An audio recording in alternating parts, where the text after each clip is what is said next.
जय Hind to all of you. आप सभी का बहुत बहुत स्वागत है इंग्लिश के इस लाइव सेशन में। जैसा कि 5 आज 3 तारीख हो चुके हैं, कल 4 और 5 से पहले आपका जितना भी एक्सप्लेनेशन है और शॉर्ट क्वेश्चन है उसका आंसर चला जाएगा आप लोगों के पास। और आज जो है हम लोगों को ऑब्जेक्टिव का सेशन है, आज पूरा ऑब्जेक्टिव चलेगा। इंग्लिश का जितना भी चैप्टर था प्रोज सेक्शन का, जिसमें एक दो चैप्टर को छोड़ करके बाकी सारे चैप्टर का ऑब्जेक्टिव हो चुका है, उसको आज हम लोग करेंगे। और आप लोग कॉपी और कलम लेकर बैठ जाइए, काउंट कीजिए कि ऑब्जेक्टिव में कितना नंबर आ रहा है। इसको करने के बाद कल जो है हिंदी का यानी जो पद खंड है उसका ऑब्जेक्टिव का सेक्शन करेंगे और हिंदी का जो क्वेश्चन आंसर है उसको भेज देंगे।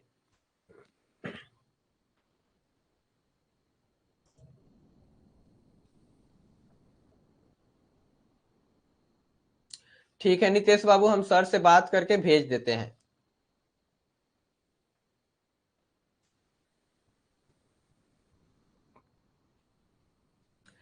ये जो चैप्टर है हमारा इंडिया थ्रू ट्रेवलर्स आईज, आज इसका ऑब्जेक्टिव हम लोग करने वाले हैं। तो ये रहा पहला चैप्टर नंबर, ये 10 है और उल्टा हो गया है पीडीएफ, जिसके कारण से पहले ही 10 चैप्टर आ गया है।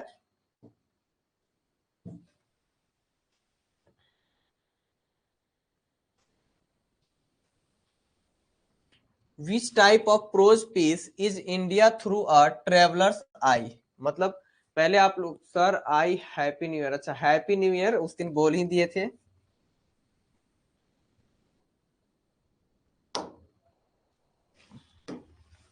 इसमें पूछ रहा है which type of prose piece, यह कौन सा प्रोज पीस है, ये कौन सा प्रोज पीस है इंडिया थ्रू अ ट्रेवलर्स आई।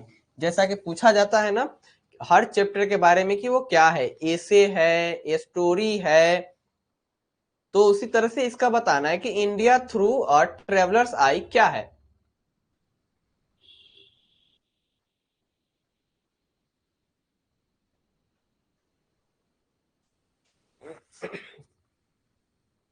चलिए, अभी तक किसी का जवाब नहीं आया, इसका जवाब हम बता देते हैं।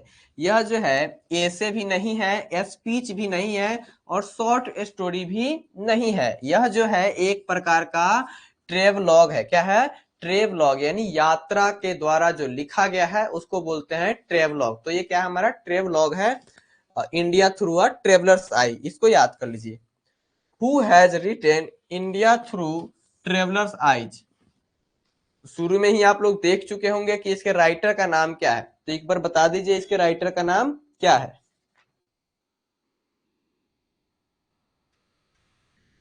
हु हैज रिटन, किसने लिखा है? I see number Pearl S Buck, बिल्कुल बहुत सही जवाब है। इसके जो राइटर है वो कौन है? तो पर्ल एस बक है, बिल्कुल सही जवाब। Next, Pearl S Buck is an writer, यानी वो किस देश से बिलोंग करते हैं? क्या वो अमेरिकन है, अफ्रीकन है, ईरानियन है या जैपनीज है?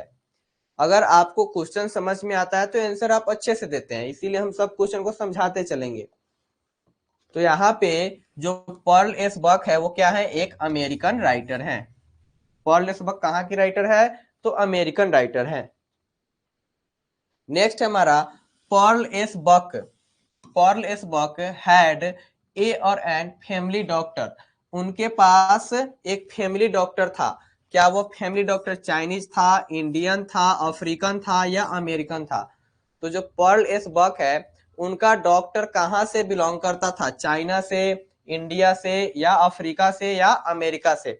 तो उनका जो डॉक्टर जो था इंडियन था। 4 का आंसर भी बहुत सही जवाब। चलिए, तो उनका जो डॉक्टर था पर्ल एस बक का क्या था? इंडियन डॉक्टर था। Why did Pearl S Buck visit India, क्या कारण था कि पर्ल एस बक इंडिया देखने आई, यानी दर्शन करने आई। विजिट मतलब क्या होता है? घूमने के, अभी उसे आई थी। To see the young intellectuals of cities, क्यों आई थी? तो see the young intellectuals of cities, यानी यहाँ युवाओं का शहर को देखने के लिए। टू सी द ताजमहल, क्या वो भारत ताजमहल देखने के लिए आई थी? अभी चालू हुआ है Rupesh Babu. To see the peasants in village, peasants मतलब होता है किसान, वह किसानों को देखने आई थी गांव में। To see the young intellectuals in the cities and the peasants in the village, यानी इंटेलेक्चुअल्स मतलब हो गया वो शहर में रहने वाले बुद्धिमान लोग, और पीजेंट जो गांव में रहते हैं। तो पर्ल एस बक जो है इंडिया को देखने आई थी, किस व्यू से देखने आई थी, क्यों आई थी? क्या वह केवल शहरों में रहने वाले लोगों को देखने आई थी, क्या ताजमहल को देखने आई थी, क्या गांव में किसानों को देखने आई थी, या to see the young intellectuals in the cities and peasants in the village, गांव में और शहरों में दोनों को देखने आई थी? तो ऑप्शन नंबर डी बिल्कुल सही जवाब है। द राइटर विजिटेड इंडिया, जो राइटर है विजिटेड इंडिया, यानी इंडिया विजिट करती है, कब करती है? आफ्टर इंडिपेंडेंस, यानी स्वतंत्रता दिवस के बाद, ड्यूरिंग फर्स्ट वर्ल्ड वार, यानी प्रथम विश्व युद्ध के दौरान, ड्यूरिंग सेकेंड वर्ल्ड वार, द्वितीय विश्व युद्ध के दौरान, ऑन 15 अगस्त 1947, या 15 अगस्त के दिन ही आई थी। तो वो कब आई थी भारत?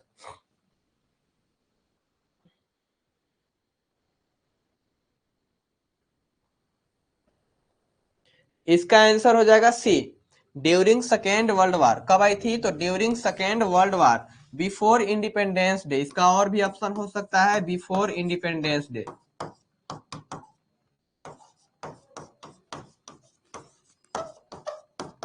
बिफोर इंडिपेंडेंस डे, इसका ये भी ऑप्शन हो सकता है। तो अगर बिफोर इंडिपेंडेंस डे आए तो सही होगा, या ड्यूरिंग सेकेंड वर्ल्ड वार आए तो भी आंसर क्या होगा? सही होगा।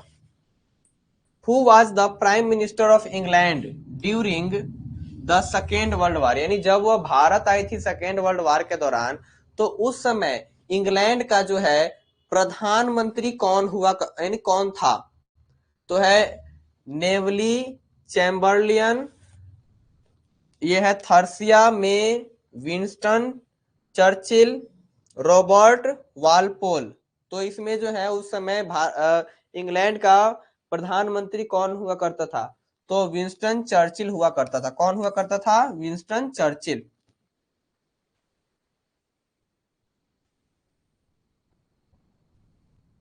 चलिए 8 नंबर का जवाब दीजिए।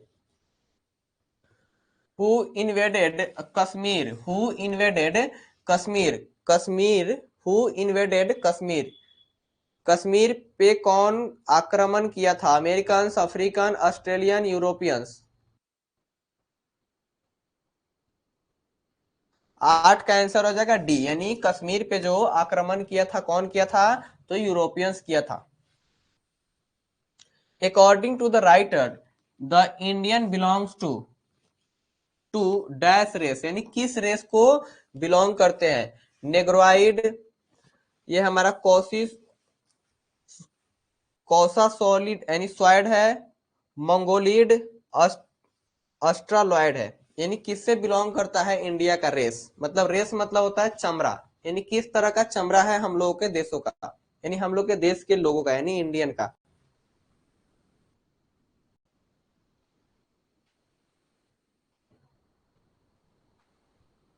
तो हम लोग का जो रेस है वो क्या है? कौसा सॉलिड है, ठीक है, कौसा solid. The first women, the first women president of the general assembly of the United State was, A और एन, कौन थी? मतलब जो फर्स्ट वीमेन, प्रथम महिला, कहाँ का? तो जनरल असेंबली का, किस देश का? तो यूनाइटेड स्टेट का। कौन थी? यानी प्रथम महिला राष्ट्रपति कौन थी यूनाइटेड स्टेट का जनरल असेंबली का? तो ए और एन, चाइनीज थी, इंग्लिश थी, और इंडियन थी, अमेरिकन थी। तो 10 का आंसर क्या हो जाएगा? उस समय जो थी वहां का राष्ट्रपति क्या थी? महिला राष्ट्रपति। तो एक इंडियन थी, भारतीय थी, अमेरिका का, ठीक है, यूनाइटेड स्टेट, ठीक है। In the words of writer, यानी राइटर के शब्दों में, द मोस्ट पिटिएबल कंडीशन, सबसे दयनीय स्थिति थी, of the farmer was in, यानी किसानों की सबसे दयनीय स्थिति कहाँ थी? रसिया में, इंडिया में, चाइना में, जर्मनी में? तो उस समय हमारा देश सेकेंड वर्ल्ड वार चल रहा था, यानी गुलाम ही था। सेकेंड वर्ल्ड वार के बाद हम लोग आजाद हुए हैं। तो भारत के किसानों की स्थिति कैसी थी?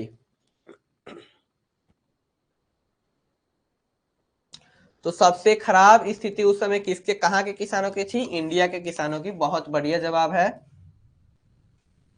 नाजीजम वाज एसोसिएटेड विथ, नाजीजम, ठीक है, नाजीजम जो है नाजीवाद एसोसिएटेड विथ कहां पे था, यानी कहां से बिलोंग करता था? Mustafa Kemal Pasha, Colonel Nasser, Adolf Hitler और लेनिन। तो नाजीजम किससे संबंधित है? नाजीजम जो है किससे संबंधित है? तो उस समय नाजीजम जो है सेकेंड वर्ल्ड वार किसके कारण हुआ था? एडोल्फ हिटलर के कारण हुआ था। वो नाजीवाद का समर्थक था। Who does the writer blames for all the ills of India? यानी इंडिया में जो भी दयनीय स्थिति थी, जो भी पुअर कंडीशन था भारत का, उसके लिए वह किसको जिम्मेदार मानती है, यानी किस पे ब्लेम करती है? इंडस्ट्रियलिस्ट को, चाइनीज को, इंग्लिश को, जमींदार को। इंडस्ट्रियल मतलब उद्योगपतियों को, चाइना वालों को, इंग्लिश यानी जो गोरे लोग थे उसको, या जमींदार यानी भारत के जो जमींदार थे उसको। तो किसानों की स्थिति का जो बुरा कंडीशन था वो किसके कारण से था? तो वो जो था हमारा यहाँ का इंडिया का कंडीशन, तो किसानों नहीं, किसानों का जो भी स्थिति था किसके कारण? अंग्रेजों के कारण, गोरे के कारण। क्योंकि वो क्या उपजाते थे, उपजवाते थे, तो हम लोगों से नील की खेती करवाते थे। तो इंग्लिश यानी अंग्रेजों के कारण था वो हमारी दयनीय स्थिति। The gods earth was written by, यह एक किताब का नाम है द गॉड्स अर्थ। किसके द्वारा लिखा गया है? Anton Chekhov, H.E. Bates, Zakir Hussain, Pearl S Buck. तो किसके द्वारा लिखा गया है यह किताब? 14 का आंसर क्या हो जाएगा? 14 का आंसर हो जाएगा डी, यानी पर्ल एस बक के द्वारा यह किताब लिखा गया है। On a visit of a certain village, the young host of the writer could speak fair, यानी on a visit of a certain village, जब वह एक गांव का विजिट करती है तो द यंग होस्ट, वहां का होस्ट मतलब होता है, देखिए होस्ट और गेस्ट। होस्ट किसको बोलते हैं? गेस्ट किसको बोलते हैं? गेस्ट होता है जो बाहर से मेहमान बनकर आता है, और होस्ट उसको बोलते हैं जो घर का होता है, जिसके घर आया होता है, यानी जो जिसको खातिरदारी करनी है उनका, उसको बोलते हैं होस्ट। तो the young host of the writer could speak fair, उससे क्या बातें करती है? इंग्लिश में, हिंदी में, तेलुगु में, मलयालम में, यानी कहाँ का मेला, किस मेले के बारे में बात करती है? इंग्लिश, हिंदी, तेलुगु और मलयालम। तो 15 का आंसर हो जाएगा इंग्लिश। किसके बारे में? इंग्लिश में बात करती है, ठीक है। Next, who was the head of host family, यानी जिसके घर वो आई हुई थी वो यंग पर्सन के, तो वहां का हेड कौन था, यानी मुखिया कौन था? फादर था, एल्डर ब्रदर था, ग्रैंडफादर था, या अंकल था? तो जिसके घर पर्ल एस बक आकर रुकी थी वहां का मुखिया कौन था? तो 16 का आंसर हो जाएगा हमारा बी, यानी एल्डर ब्रदर, यानी सबसे बड़ा भाई क्या था? वहां का मुखिया था, यानी हेड था, eldest brother. What made the Indian innervated, ठीक है, इनर्वेटेड एंड एग्जॉस्टेड, वो क्या कारण था जो भारतीयों को थका देता था? सोशलिज्म, पोलिथिज्म, कम्युनलिज्म और कोलोनाइजेशन। कौन सा कारण था जिसके कारण से जो किसान थे वो नाराज थे और वो थक जाते थे? एग्जॉस्टेड मतलब होता है थका हुआ होना, हार जाना। तो 17 क्या हो जाएगा? कोलोनाइजेशन। वो कौन सा कारण था? कोलोनाइजेशन के कारण जो हमारे किसान, जो भारतीय थे, उसके आगे कुछ नहीं कर पाते थे। According to the writer, what is the main quality of a leader? Writer के अनुसार, यानी पर्ल एक बस के अनुसार, Pearl S Buck, what is the main quality of a leader, यानी जो नेता होता है उसका सबसे मेन क्वालिटी क्या होना चाहिए?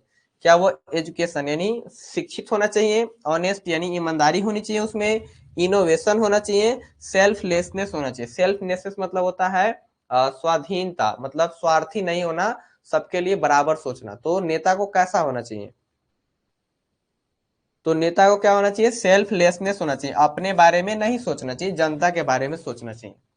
The one who leave their home to just spread the Christianity are called, जो है ना क्रिश्चियनिटी, क्रिश्चियनिटी, ठीक है, क्रिश्चियनिटी आर कॉल्ड, जो अपने घरों को छोड़ देते हैं किसके प्रचार प्रसार के लिए, तो क्रिश्चियन जो धर्म है ना, ईसाई धर्म, उसके प्रचार के लिए उनको क्या कहा जाता है, पॉप कहा जाता है, सेंट कहा जाता है, नन कहा जाता है, मिशनरी कहा जाता है। तो अपने घर को छोड़ करके प्रचार करने जाते हैं उसको क्या कहा जाता है, तो उनको कहा जाता है मिशनरी।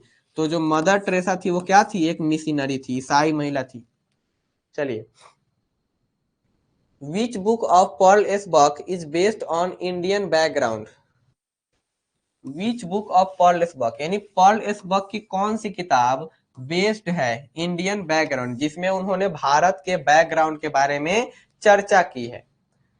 तो east wind west wind, east wind west wind, come my beloved, the good earth, a house divided, यानी किस किताब में भारत के बारे में उन्होंने चर्चा की है, तो उन्होंने कम माई बिलव्ड इसमें चर्चा की है भारत के बारे में।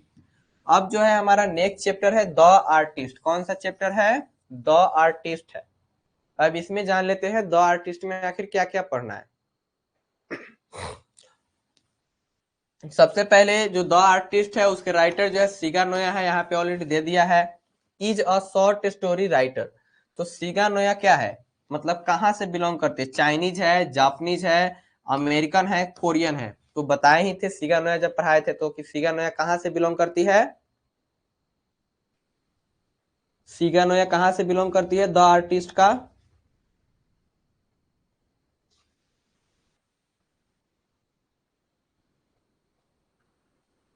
एक का आंसर है बी, ठीक है। वह क्या है, एक जापानीज राइटर है, बिल्कुल सही जवाब। सीगा नोया क्या है, जापानीज। ये हमारा सीबी है।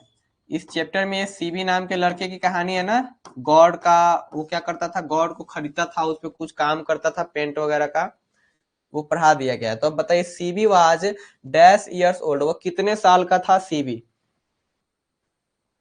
सीबी जो था 12 साल का था। कितने साल का था, 12 साल का, ठीक है। सीबी वाज पैसेंटली इंटरेस्टेड इन, पैसेंटली मतलब होता है बहुत ही बढ़िया तरह से उसका पैशन था क्या करने का, 12 साल, बहुत बढ़िया। यानी CB was patiently, passionately interested in, वो सबसे ज्यादा आकर्षित रूप से किस में उनका उसका दिल लगता था, तो मेलन्स में, टॉयज में, गॉड्स में, फ्रूट में। तो फ्रूट में तो लगता था, लेकिन फ्रूट में कौन सा फ्रूट उसका स्पेशल था, गॉड, यानी गॉड नामक फ्रूट क्या था उसके लिए, बहुत ही स्पेशल था। बिल्कुल सही जवाब है सभी का। Who is the main character of the story, इस स्टोरी का, यानी जो शॉर्ट स्टोरी है द आर्टिस्ट, इसका मेन कैरेक्टर क्या है, मेन कैरेक्टर उसको बोलते हैं जिसपे सारा स्टोरी क्या होता है, घूमते रहता है, यानी हर बार, हर चैप्टर में, हर पैराग्राफ में उसी की बातें होती है। बेंजी बिल्कुल नहीं, सी बी है, क्या है, सी बी है। नानू काका तो पिंच ऑफ स्नैप के हो गए, और बेंजी हो गया द अर्थ का, रामानुजन तो इसके है नहीं। चलिए, CB lives in a dash town, वो किस प्रकार के शहर में रहता है, nearby, small town, harbour town, big town. तो कैसे शहर में रहता है, हार्बर टाउन। कैसे शहर में, हार्बर टाउन में रहता है। हार्बर टाउन जो नदी के किनारे वगैरह बसा होता है उसको हार्बर टाउन बोलते हैं। CB was 12 years old, already दे ही दिया है। बुआ, कैसा बुआ था, तो चाइनीज था, जापानीज था, अफ्रीकन था, इंडियन था। जैसा कि इसके राइटर द आर्टिस्ट जो क्या है, एक सिगा नोया इसके राइटर है। तो वो कहाँ से बिलोंग करती है, जापान से। तो ये जो लड़का है वो जापान का ही है, उसी का कहानी वो लिखते हैं, ठीक है।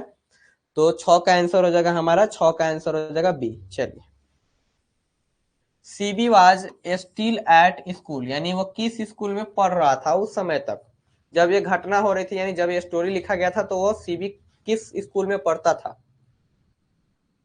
ऑप्शन है मिडिल स्कूल में, प्राइमरी स्कूल में, गवर्नमेंट स्कूल में, और कन्वेंट स्कूल में। तो कब किस स्कूल में पढ़ता था, प्राइमरी स्कूल में, क्योंकि 12 साल का था तो मिडिल में तो जाएगा नहीं, प्राइमरी में जाता था। CB's father worked in a shop, CB के पिताजी किस, मतलब कहाँ काम करते थे, किस शॉप में काम करते थे, बार्बर का काम, यानी बाल काटने का, ज्वेलरी का काम, वेजिटेबल का काम, या कारपेंटर यानी बढ़ाई का काम, लकड़ी बनाने का काम। तो 8 का आंसर डी बिल्कुल सही जवाब है, वो एक कारपेंटर थे। चलिए, 9 नंबर बताइए, सीबीज हॉबी वाज कलेक्टिंग, सीबी का जो था हॉबी था क्या कलेक्ट करना, कलेक्ट मतलब होता है इकट्ठा करना, संग्रह करना। तो गॉड है, अच्छा शुरू में ही दे दिया है गॉड, तो उसका जो वही ना था पैशन कि वह गॉड जो फल है उसको क्या करता था, कलेक्ट करता था। बिल्कुल सही जवाब है दोनों आदमी का। सीगा नोया वाज अ ग्रेट, अभी हम लोग देखे हैं ना ये क्या है, शॉर्ट स्टोरी है। तो सीगा नोया क्या थी, वह एक शॉर्ट स्टोरी थी, नोवेलिस्ट थी, ए और बी दोनों यानी दोनों होगा, या ड्रामाटिस्ट थी, कौन होगा आंसर बताइए। तो 10 का आंसर हो जाएगा सी, यानी वह शॉर्ट स्टोरी राइटर भी थी और नोवेलिस्ट भी थी। The one who behaves like a women is called, यानी देखिए द वन, वन मतलब हो गया कोई भी पर्सन जो बिहेव करता है लाइक अ वीमेन यानी औरतों के जैसी, उसको क्या बोलते हैं, ठीक है। तो बहुत सारे बच्चे होते हैं ना जिसमें लड़कों का गुण लड़कियों का गुण मिलता रहता है, उसको हम क्या बोलेंगे आज जान लीजिए। बुली बोलते हैं, फ्लैटरर बोलते हैं, इफेमिनेट बोलते हैं, या ग्लूटन बोलते हैं। तो 11 का आंसर हो जाएगा हमारा, उसको बोलते हैं इफेमिनेट, क्या बोलते हैं, इफेमिनेट बोलते हैं। तो डी, अच्छा उल्टा हो गया है इफेमिनेट। तो वैसा पर्सन जो औरतों की तरह बिहेव करता हो उसको क्या बोलते हैं, इफेमिनेट बोलते हैं।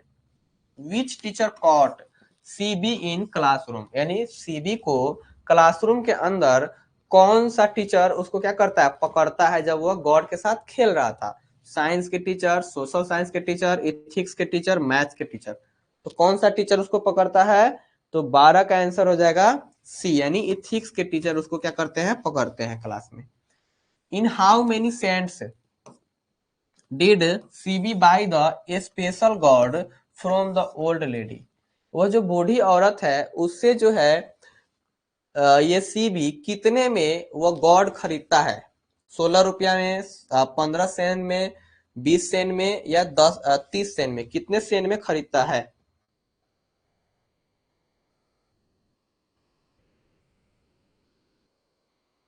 इसका आंसर इसमें नहीं दिया गया है क्योंकि 10 होगा, यहाँ पे 16 नहीं होगा, 10 सेन दे करके खरीदता है।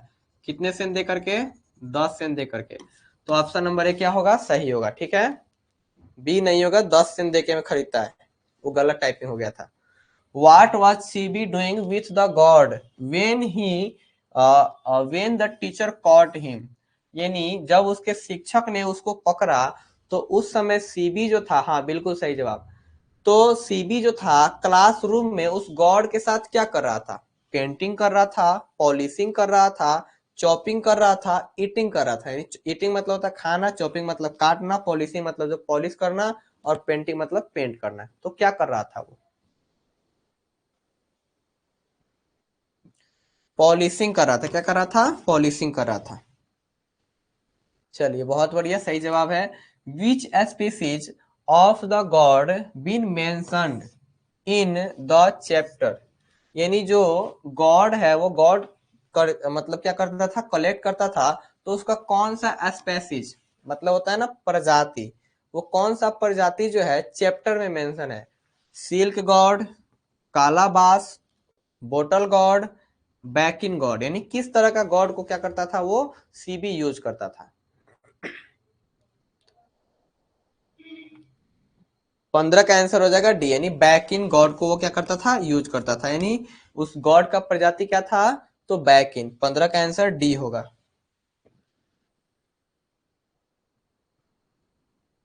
बैक इन गॉड को, ठीक है।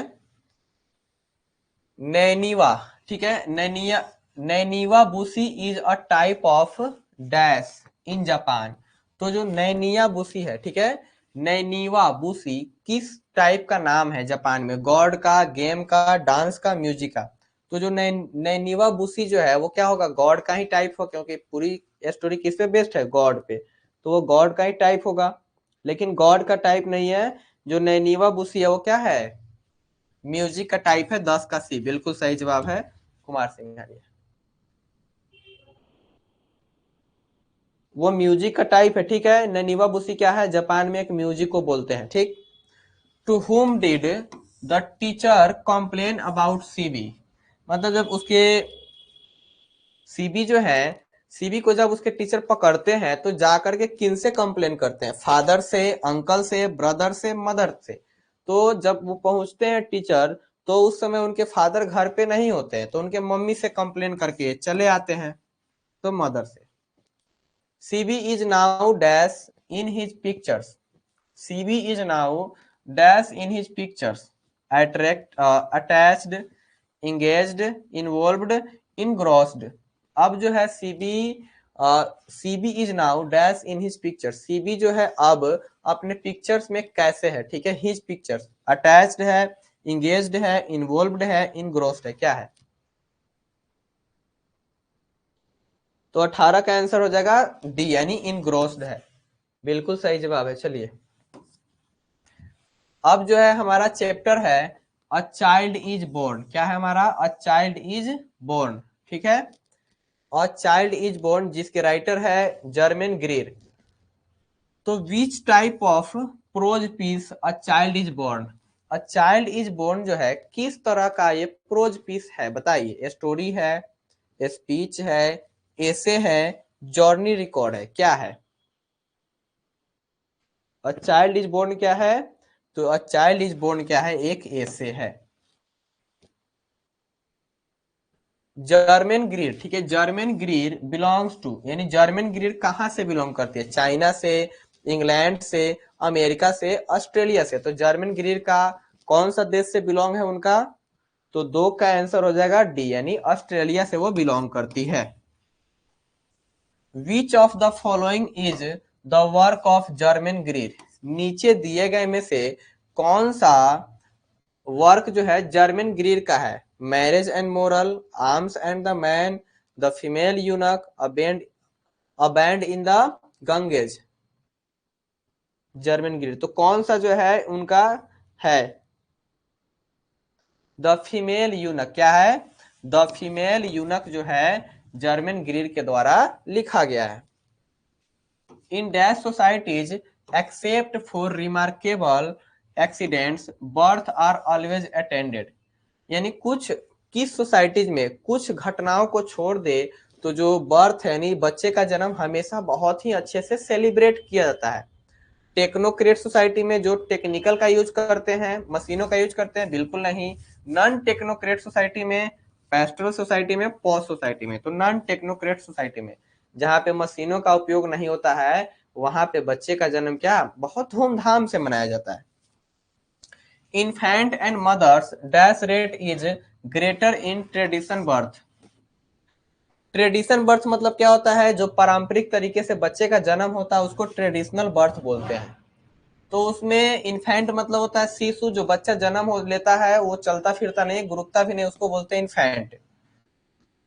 यानी शिशु और माँ के मरने का rate is greater in traditional birth.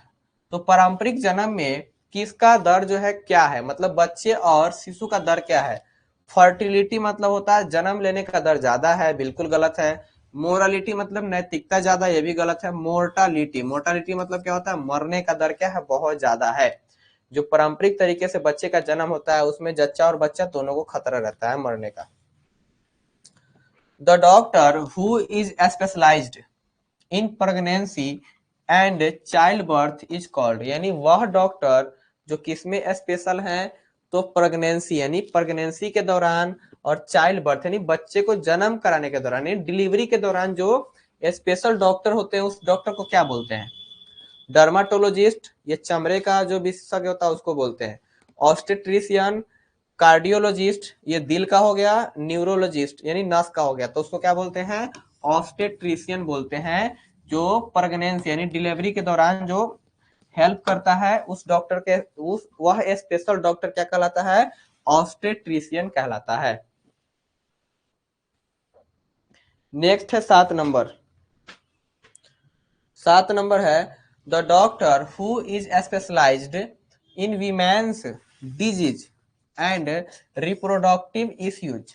जैसे मान लीजिए किसी महिला को बच्चा नहीं हो रहा है, मासिक में गड़बड़ी है, और जितने भी महिलाओं की बीमारी होती है उसमें जो स्पेशल डॉक्टर होते हैं उसको क्या बोलते हैं? नेफ्रोलॉजिस्ट, गाइनाकोलॉजिस्ट, यूरोलॉजिस्ट, और ये क्या है? जोकुलिस्ट। तो उसको बोलते हैं गाइनाकोलॉजिस्ट, ठीक है, गाइनाकोलॉजिस्ट बोलते हैं जो रिप्रोडक्टिव इश्यू से संबंधित है, जो डिलीवरी करवाने वाले यानी प्रेगनेंसी के दौरान जो स्पेशल डॉक्टर होते हैं उसको बोलते हैं ऑब्स्टेट्रिशियन। और गायनाकोलॉजिस्ट क्या हो गया, तो ये हो गया केवल महिलाओं के बीमारियों को देखने के लिए, ठीक है।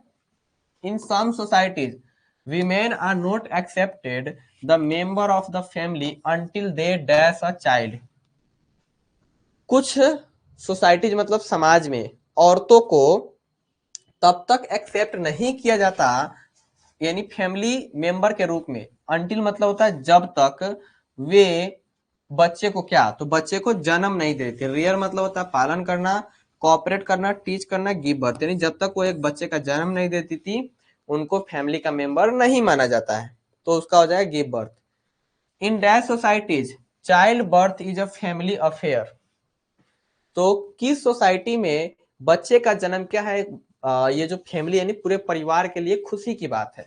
टेक्नोक्रेट सोसाइटी में, टेक्नोक्रेट का मतलब हो गया वह सोसाइटी जहां पे बच्चे का जन्म जो हो, सॉरी टेक्नोक्रेट मतलब जहां पे मशीनों का उपयोग किया जाता है उसको टेक्नोक्रेट सोसाइटी बोलते हैं। इंडस्ट्रियल, इंडस्ट्रियल मतलब क्या होता है, औद्योगिक में, ठीक है। ट्रेडिशनल यानी पारंपरिक तरीके से जो बाप दादा परदादा के समय से चला आ रहा है, तो ट्रेडिशनल सोसाइटी में जो बच्चे का जन्म है उसमें खुशियां मनाई जाती है बहुत ज्यादा, यानी हम लोग का सोसाइटी है, पश्चिमी सोसाइटी में नहीं मनाया जाता। In many traditional societies the relation between mother and child is more important then that between. तो बहुत सारे ट्रेडिशनल सोसाइटीज में जब बच्चे जन्म लेते हैं तो हस्बैंड से भी जो माँ होती है उतना प्यार नहीं करती जितना अपने बच्चे से प्यार करते हैं, यानी सबसे ज्यादा लगाव उस समय एक औरत का होता है तो अपने बच्चे के साथ होता है। तो कहाँ पे, तो हस्बैंड एंड वाइफ के रिलेशन से भी ज्यादा महत्वपूर्ण है माँ और बच्चे का, ठीक है, relation. Sylhet is a division in, Sylhet जो है डिवीजन यानी पड़ता है, कहाँ पे पड़ता है, किसका भाग है, तो वो जो है बांग्लादेश का भाग है, हम लोग पढ़ चुके हैं, बना भी चुके हैं objective already. In traditional societies when the child is 7 days old ceremony is kept. तो ऐसे मतलब जो है ना 6 दिन पे होता है, लेकिन राइटर ने 7 दिन पे मेंशन कर लिया। 11 का आंसर सी, नेमिंग बहुत बड़ी क्योंकि हो चुका है, इसको स्पीड में करते हैं। व्हाट इज रूपा थोका इन बांग्लादेश, रूपा थोका क्या है बांग्लादेश में, तो एक फेरी टेल है यानी परियों की कहानी है। In dash societies the whole matter of pregnancy is celebration. तो किस सोसाइटी में जो प्रेगनेंसी मतलब हो गया यानी जन्म के दौरान, यानी बच्चे के जन्म के दौरान से लेकर के जन्म तक, यानी प्रेगनेंसी का पूरा पीरियड यानी जो भी घटनाएं होती है सबको सेलिब्रेट किया जाता है। तो ट्रेडिशनल सोसाइटी में, किसमें, ट्रेडिशनल सोसाइटी में। चलिए, visiting mother's house is one of the dash of pregnancy. तो visiting mother's house is one of the dash pregnancy. माँ के घर जाना सबसे महत्वपूर्ण माना जाता है प्रेगनेंसी के दौरान। तो मतलब किसके लिए कैसा माना जाता है, तो रिवार्ड यानी एक पुरस्कार की तरह उसको माना जाता है। Sylheti women go to stay her dash house during pregnancy, यानी सिलहेट की जो भी महिलाएं होती है प्रेगनेंसी के दौरान कहाँ जाती है, तो अपने मदर के घर जाती है। आंसर हो जाएगा बी, ठीक है, बी होगा इसका। In traditional societies the whole matter of, ये मदर नहीं होगा मैटर होगा, whole matter of pregnancy is a, तो सेलिब्रेशन, वो तो अभी किए हैं ना सेलिब्रेशन, बस केवल इधर उधर कर दिया। चलिए, अब जो है चैप्टर नंबर हमारा 5 है, ideas that have helped Mankind, Bertrand Russell के द्वारा ये लिखा गया है। ये जो है हमारा चैप्टर नंबर 5 है, जिनके राइटर क्या है, तो बर्ट्रांड रसेल है इनके राइटर। अब बताइए इसका आंसर क्या होगा।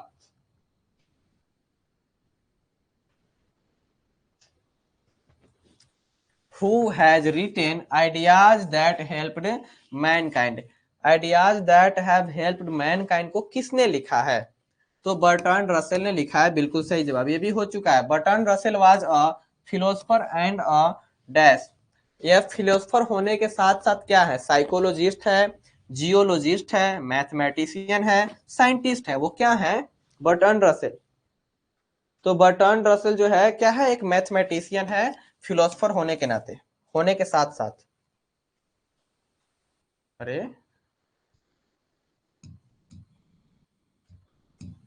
ये बोर्ड को क्या हुआ?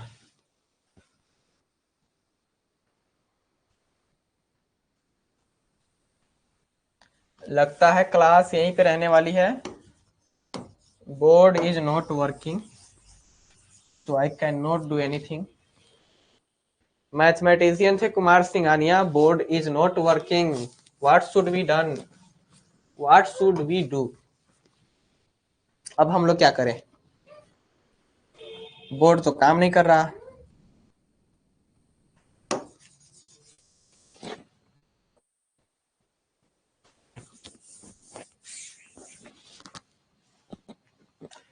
It's not working.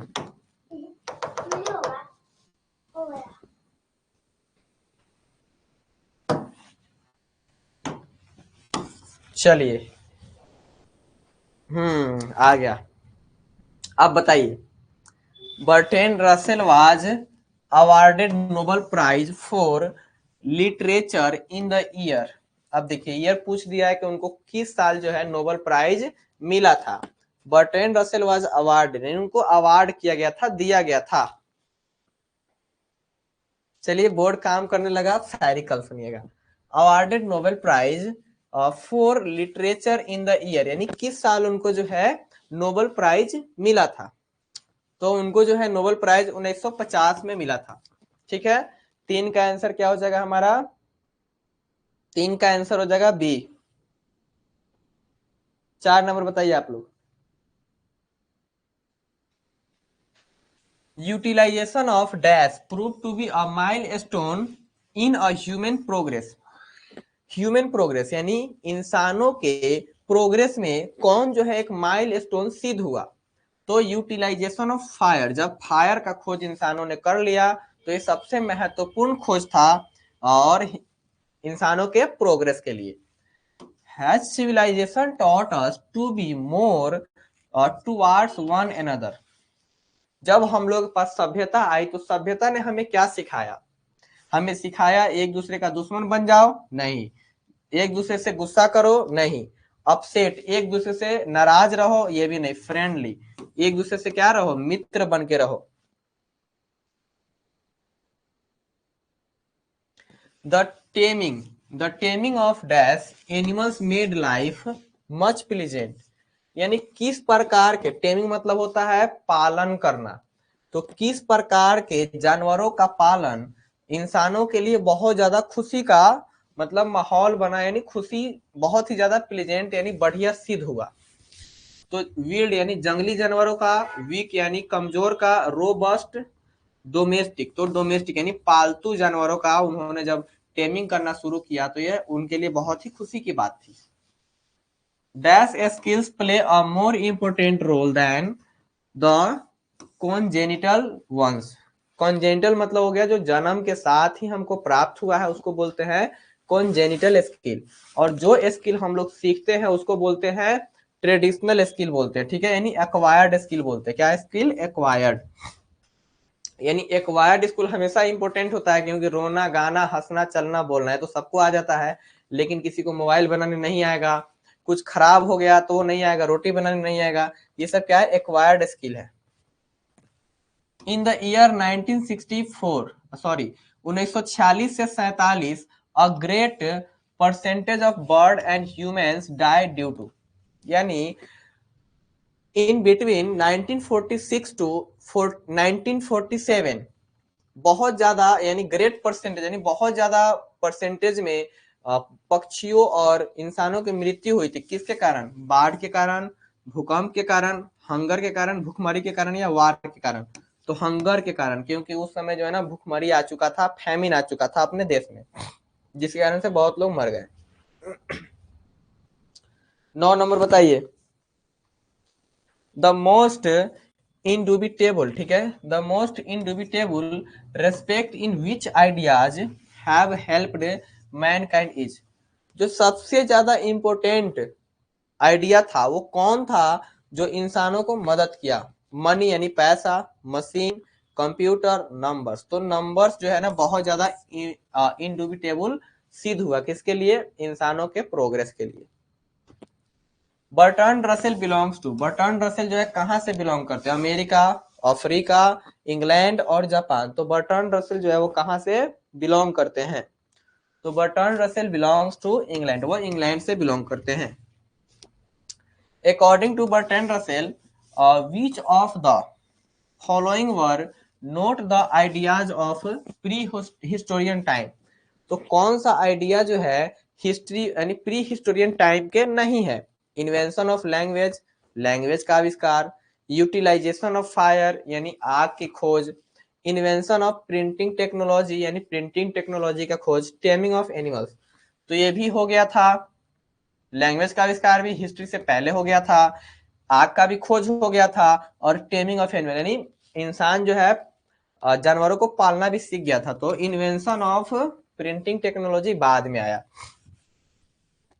In how many types has Russell divided the ideas?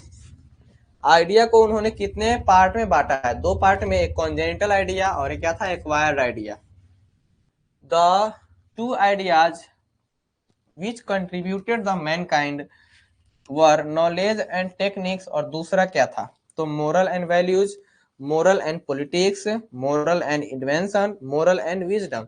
तो दूसरा आइडिया को उन्होंने किस कैटेगरी में रखा था? तो 13 का आंसर हो जाएगा आपका बी, यानी मोरल और पॉलिटिकल। ठीक है, उनके अनुसार।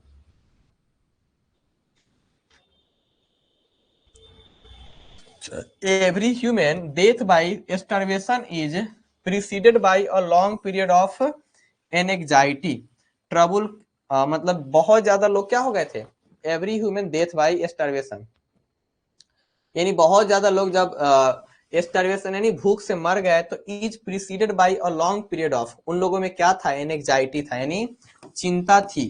हंगर नहीं था, डिफिकल्टीज नहीं था, ट्रबल नहीं था। वो किस चीज से मरे? तो एंजाइटी से मरे, यानी चिंता ने उनको मार दिया। Who gave the theory of evolution, किसने दिया था theory of evolution? Theory of evolution ये पूछा जाता है, साइंस का जो है चैप्टर है। गैलीलियो ने, न्यूटन ने, एडिसन ने, चार्ल्स डार्विन ने। तो थ्योरी ऑफ इवोल्यूशन किसने दिया था? चार्ल्स डार्विन ने दिया था। The most important and difficult steps were taken before the down of, down of मतलब क्या होता है? सवेरा, और सवेरा किसको रिप्रेजेंट कर रहा है? तो हिस्ट्री को। तो dawn of history, revolution, invention, industry. तो हिस्ट्री से पहले नहीं, डॉन ऑफ हिस्ट्री। जब हिस्ट्री का शुरुआत नहीं हुआ था तभी बहुत सारे इंपोर्टेंट और डिफिकल्ट स्टेप इंसानों ने ले चुका था, सीख भी चुका था। तो 16 का आंसर क्या हो जाएगा हमारा? ए।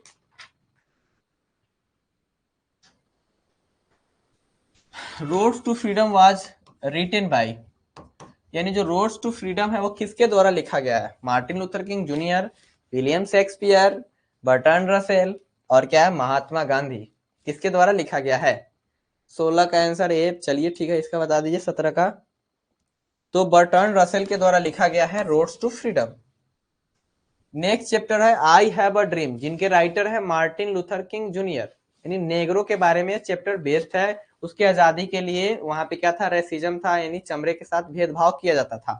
तो अब हम इस चैप्टर का ऑब्जेक्टिव बनाएंगे, ये भी आपका पढ़ाई हो चुका है। I have a dream is a speech, वो क्या है? स्पीच है, आपका ऑलरेडी क्वेश्चन में क्लियर कर दिया आप पहला ऑब्जेक्टिव में।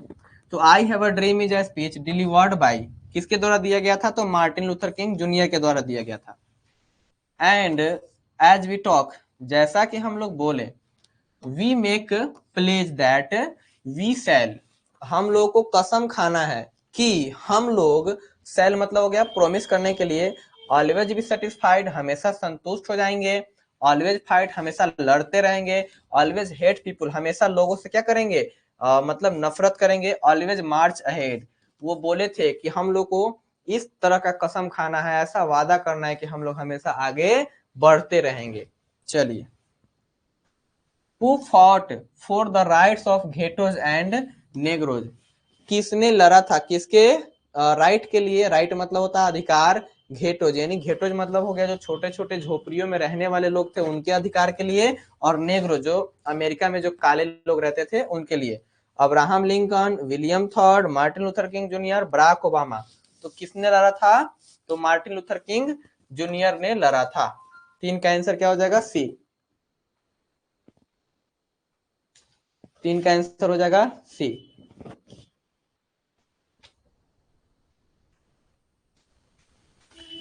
Martin Luther King Junior delivered the speech in dash hall. Martin Luther King इस स्पीच को डिलीवर करते हैं, डिलीवर मतलब होता है स्पीच देना। कहां पर देते हैं? लिंकन मेमोरियल हॉल में, रॉयल अल्बर्ट हॉल में, बोस्टन सिम्फोनी में, या संटोरी हॉल में। तो वो लिंकन मेमोरियल हॉल में देते हैं। The bank of justice for Negro is ruined, bankrupt, staggered, failed। तो जो जस्टिस था यानी जो न्याय देने वाला बैंक था, किसको? नेग्रो को, यानी काले लोगों को, क्या हो चुका था? बैंकरप्ट हो चुका था, यानी दिवालिया हो चुका था। Martin Luther King won Nobel prize for, यानी मार्टिन लूथर किंग को नोबेल प्राइज किस लिए मिला था? तो पीस के लिए मिला था, यानी शांति के लिए। क्योंकि उन्होंने जो भी संघर्ष किया, जो भी लड़ाई लड़ी, वो शांति से लड़ी, उसमें किसी का नुकसान उन्होंने नहीं पहुंचाया। तो पीस के लिए उन्हें नोबेल प्राइज दिया गया। Abraham Lincoln signed dash for the freedom of नेग्रोज। Abraham Lincoln जब प्रधान यानी राष्ट्रपति बने थे, तो उन्होंने साइन किया था किस पे? तो इमेंसिपेशन प्रोक्लेमेशन, यानी मुक्ति प्रस्तावना पत्र पे साइन किया था। याद कर लीजिए आप लोग। Martin Luther king dislikes. Martin Luther king क्या करते थे? नापसंद करते थे, किसको? डिस्क्रिमिनेशन। कास्ट यानी जाति के आधार पर डिस्क्रिमिनेशन मतलब होता है भेदभाव करना। सेक्स के आधार पर, सेक्स मतलब हो गया स्त्री पुरुष के बीच में भेदभाव करना। रिलीजन यानी धर्म के आधार पर भेदभाव करना। रेशियल यानी चमड़े के कलर के आधार पर। रेशियल मतलब क्या होता है? The colour of the skin, यानी चमड़े के कलर के आधार पर भेदभाव वो पसंद नहीं करते थे। Abraham Lincoln made a famous speech against corruption, poetry, slavery, ये क्या है? तो बैंकरप्सी। उन्होंने किसके विरुद्ध में, अब्राहम लिंकन जो वहां के राष्ट्रपति थे, उन्होंने किसके विरुद्ध में एक बहुत ही जबरदस्त स्पीच दिया था? करप्शन के विरुद्ध में, पोएट्री के विरुद्ध में, स्लेवरी के विरुद्ध में, बैंकरप्सी के विरुद्ध में। किसके विरुद्ध में दिया था? तो 9 का आंसर हो जाएगा सी, यानी स्लेवरी के विरुद्ध में। क्योंकि जो काले लोग थे, जो नेग्रो लोग थे, उस पे गोरे लोग ऐसा बिहेव करते थे जैसे वो उनके दास हो, यानी स्लेवरी मतलब हो गया दास प्रथा। Martin Luther King Junior delivered the famous speech on. अब देखिए मार्टिन लूथर किंग जूनियर आ गए, जो राइटर है चैप्टर के। उन्होंने अपना स्पीच दिया था, कब दिया था? 25 अगस्त 1964 को, 28 अगस्त 1963 को, 4 अप्रैल, यहाँ पे जो है अप्रैल है 1968 को, 28 अगस्त 1968 को। ठीक है, तो कब दिया था? 10 का आंसर बताइए, कब दिया था उन्होंने स्पीच? 28 अगस्त 1963 को उन्होंने अपना स्पीच दिया था, भाषण दिया था। ठीक है। Who were languishing in corners of American society. Languishing मतलब होता है परे रहना, यानी कोई विकास नहीं होना, यानी अपने स्थिति में यथा जैसे थे वैसे ही रहना, उसको बोलते हैं लैंग्विशिंग। तो अमेरिका के कॉर्नर्स में, यानी जो अमेरिका है उसके कोने कोने में कौन जो है अपने स्थिति में पड़े हुए हैं, उनका कोई अभी तक विकास नहीं हुआ है। रेड इंडियन, स्लेव्स, नेग्रोज, और ये क्या है हमारा? कॉसो सॉलिड। ठीक है, कॉसो सॉलिड, यानी कॉसो सॉलिड हम लोग का जो गेहुआ रंग है ना, गेहुआ, वो हम लोग के लिए है। तो नेग्रोज, यानी नेग्रोज थे ना, स्लेव्स भी दिया है, नेग्रोज भी दिया है, तो सोच समझ के इसमें क्या होगा आंसर? नेग्रोज, क्योंकि ऑलरेडी हमारा ओरिजिनल वर्ड आ चुका है।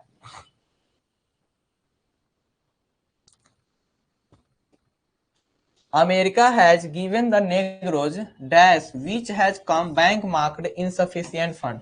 अमेरिका ने नेग्रो को क्या दिया था जो अब क्या है? Come back marked insufficient fund, जो अभी तक उसको नहीं मिला, यानी उसमें इनसफिशियंट फंड मतलब होता है इनसफिशियंट, यानी पर्याप्त मात्रा में नहीं होना, फंड मतलब वही पैसा वगैरह। तो एक बैड चेक दिया था। कैसा चेक? बैड चेक दिया था, जो कि अब वो क्या है? इनसफिशियंट फंड, यानी अभी तक वो नहीं भजा है, अभी तक उन लोगों को आजादी नहीं मिली है, न्याय नहीं मिला है।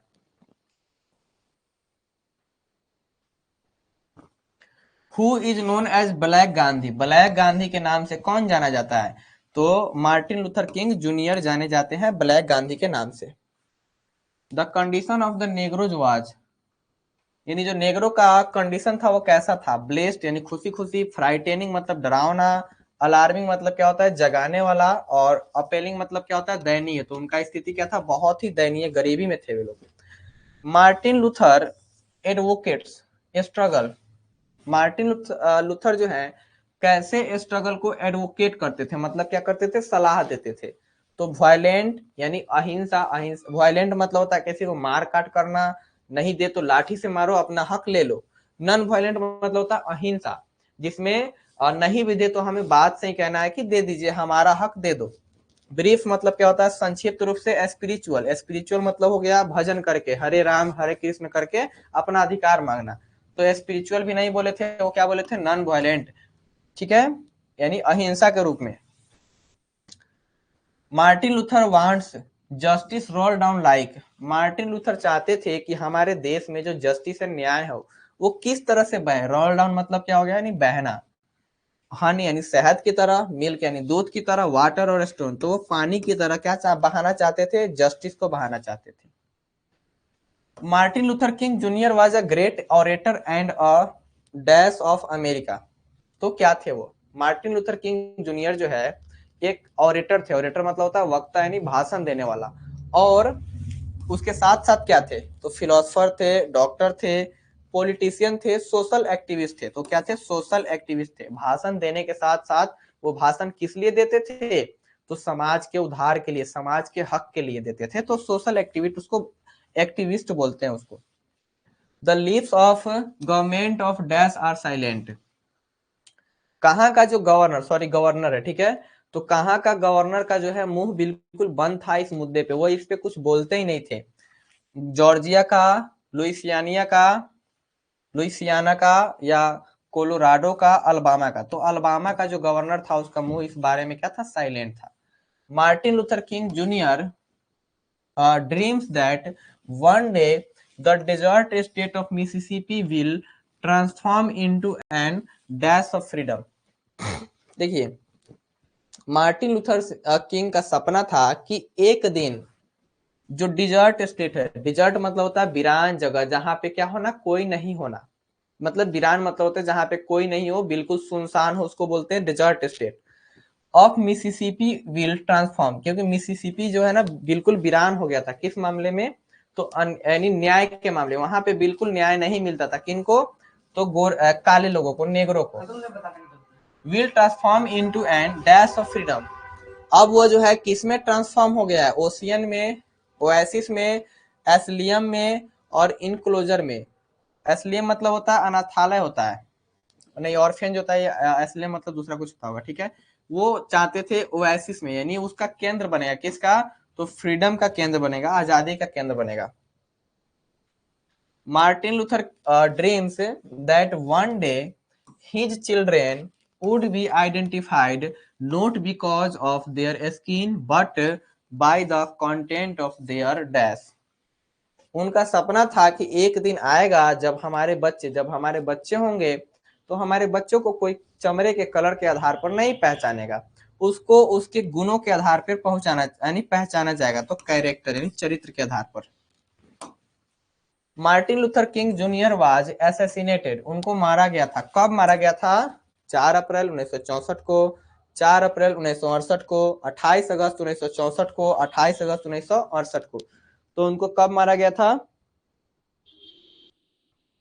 4 अप्रैल 1968 को उनका मृत्यु हुआ था। अब जो है चैप्टर है भारत इज माई होम, जिसके राइटर है डॉक्टर जाकिर हुसैन। अब इसको देख लीजिए।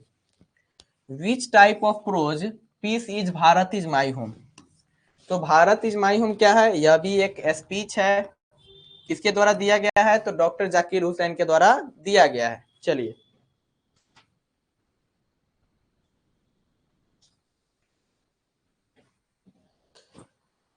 When did doctor Zakir Hussain deliver the speech Bharat is my home, यानी भारत इज माई होम है, डॉक्टर जाकिर हुसैन यह स्पीच कब देते हैं?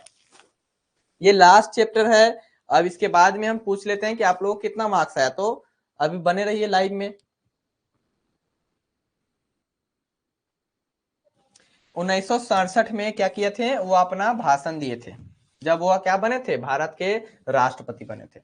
According to doctor Zakir Hussain, dash is a prime instrument of national character.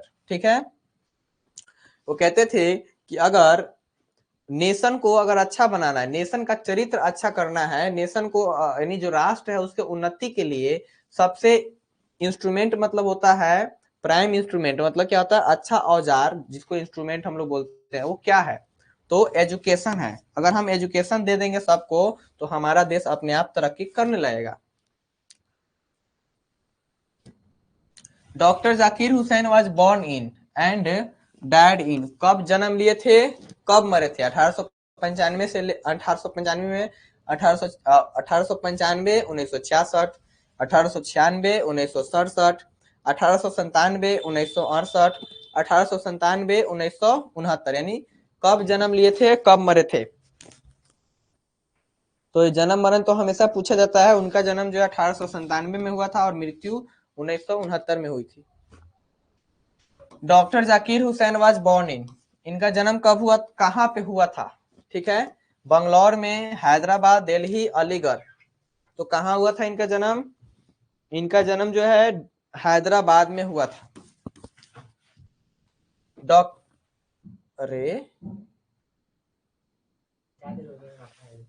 Doctor Radha Krishnan never lost his faith in, जो राधा कृष्णन है अपना faith कब लॉस्ट नहीं करते थे, इसेंशियल एक्सपीरियंस में, इसेंशियल इक्वालिटी में, इसेंशियल नॉलेज में, इसेंशियल ह्यूमैनिटी में। तो वह इसेंशियल ह्यूमैनिटी यानी इंसानियत में वो अपना फेथ यानी जो विश्वास है वो कभी भी नहीं खोना चाहते थे। Doctor Hussain was the dash and the doctor Radha Krishnan was the dash president of India. तो हम लोग जानते हैं डॉक्टर राधा कृष्णन जिनके नाम पर जो है भारत में टीचर्स डे मनाया जाता है, वो दूसरे प्रधानमंत्री है। और जो हमारे डॉक्टर जाकिर हुसैन है उसके बाद में बने थे, तो तीसरे प्रधानमंत्री हो गए राष्ट्रपति डॉक्टर जाकिर हुसैन, और दूसरे राष्ट्रपति कौन हो गए, तो हमारे Radhakrishnan ji. Doctor Radhakrishnan always championed the right of all man to live in, वो चाहते थे कि सारे मैन कैसे रहे, always champion the right of all man to live in, वो चाहते थे कि हमारे देश के जितने भी लोग हैं वो किस प्रकार से जीवित रहे, तो डिग्निटी के साथ, डिग्निटी मतलब होता है मान मर्यादा के साथ, प्रतिष्ठा के साथ जीवित रहे। Doctor Zakir Hussain had also served as the dash of Bihar, तो बिहार के क्या रहे हैं, तो गवर्नर रहे, क्या रहे हैं, governor. How long did doctor Zakir Hussain live, यानी कितने साल तक वह जीवित रहे हैं डॉक्टर जाकिर हुसैन, तो 11 का आंसर हो जाएगा हमारा सी, यानी 72 साल तक वह जीवित रहे हैं।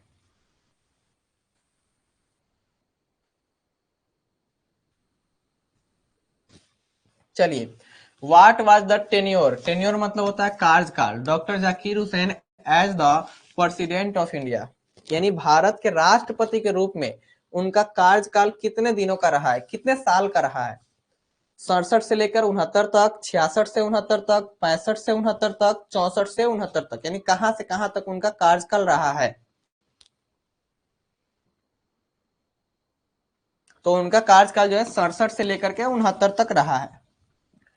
Doctor Zakir Hussain pledges himself to the service of the totality of India's, doctor Zakir Hussain pledges, pledges मतलब होता है शपथ लेते हैं खुद से कि वो सर्विस यानी सर्व करेंगे किसका, भारत को पूर्ण रूप से, तो भारत के कल्चर का, सिविलाइजेशन का, इंडिपेंडेंस का, कॉन्स्टिट्यूशन का, तो भारत के कल्चर के बारे में बात करते थे। 13 का आंसर हो जाएगा बी, 13 का आंसर क्या होगा, B.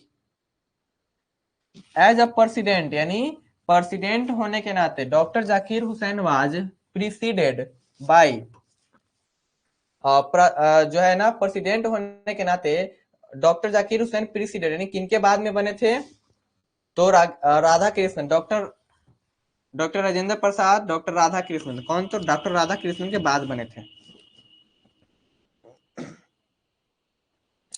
Doctor Zakir Hussain sees aspects of work, यानी काम को, काम के कितने पहलू हैं, एस्पेक्ट्स मतलब होता है पहलू, तो 2 पहलू हैं, एक अपने लिए काम करना, एक समाज के लिए काम करना।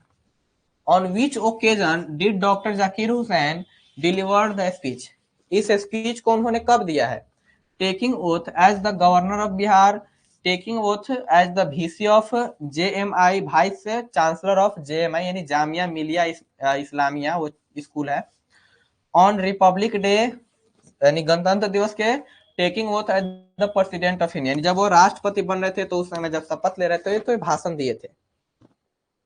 Doctor Radhakrishnan brought to the presidency और डैश इक्विपमेंट, कैसा इक्विपमेंट लाए थे वो अपने साथ? तो हेल्दी, सोशल, मेंटल और साइकोलॉजिकल। तो कैसा इक्विपमेंट लेकर आए थे? तो 17 का आंसर हो जाएगा मेंटल, यानी ये जो है ना मानसिक। Doctor Zakir Hussain entered the office in a spirit of humanity. तो डॉक्टर जाकिर हुसैन जो है इंटर करते हैं अपने दिल में क्या लेकर के? ह्यूमिलिटी, यानी इंसानों के लिए। तो स्पेशल ह्यूमिलिटी, प्रेयरफुल ह्यूमिलिटी और लॉन्ग ह्यूमिलिटी मतलब होता है यानी किसी के प्रति विनम्र भाव होना। तो प्रेयरफुल, ठीक है, प्रेयरफुल ह्यूमिलिटी। ये जो है हमारा कंप्लीट हुआ। अब आप लोग बता देंगे कि कितने कितने नंबर आए हैं आप लोग के। ये हमारा टोटल जो है आज का ऑब्जेक्टिव खत्म हुआ। कल जो है ऑब्जेक्टिव में हो सकता है तो जो गद्य खंड है, गद्य खंड का ऑब्जेक्टिव पूछा जाएगा। अब उसमें पूछा जाएगा गद्य खंड का ऑब्जेक्टिव, तो चैप्टर 6 तक हो गया है, तो 7, 8, 9 का ऑब्जेक्टिव पूछा जाएगा। बाकी इंग्लिश का 2 नंबर वाले क्वेश्चन का क्वेश्चन आंसर दिया जाएगा। उसके अलावा क्या किया जाएगा, हिंदी में जो ये पूछा जाता है ना पत्र लिखे, तो वो पढ़ा दिया जाएगा। चलिए अब इसमें बताइए कितना कितना नंबर आप लोग को आया, कितना गलत हुआ है, कितना सही हुआ है। लगभग हम लोगों ने 113 यानी 112 ऑब्जेक्टिव टोटल किए हैं अभी तक। जो ये 6 चैप्टर है उसका 112 ऑब्जेक्टिव कर चुके हैं, 6 से 7 चैप्टर तक था ये।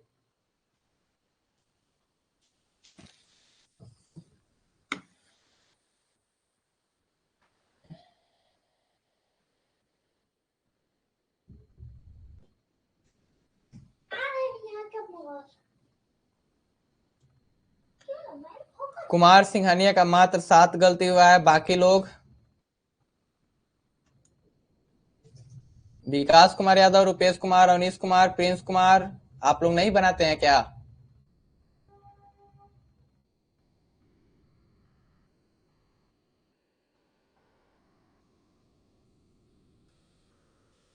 चलिए हम कल बता देते हैं। कल ऑब्जेक्टिव का सीरीज जो है चैप्टर नंबर 7 से यानी गद्य खंड से आना है, ठीक है, गद्य खंड से आएगा। तो चैप्टर नंबर 7 से, चैप्टर नंबर 8 से, चैप्टर नंबर 9 से, हो सकता है तो चैप्टर नंबर 10 से भी आए। ये गद्य खंड का है, ठीक है, गद्य खंड। जो हिंदी का किताब है गद्य खंड, उसका ऑब्जेक्टिव पूछा जाएगा। तो एक बार आज जो है आप लोग वो जो 4 चैप्टर लिखे हैं 7, 8, 9, 10, एक बार उसको पढ़ जाइए और कल जो है ये पूछते हैं, ठीक है। तब तक के लिए Jai Hind to all of you, good night.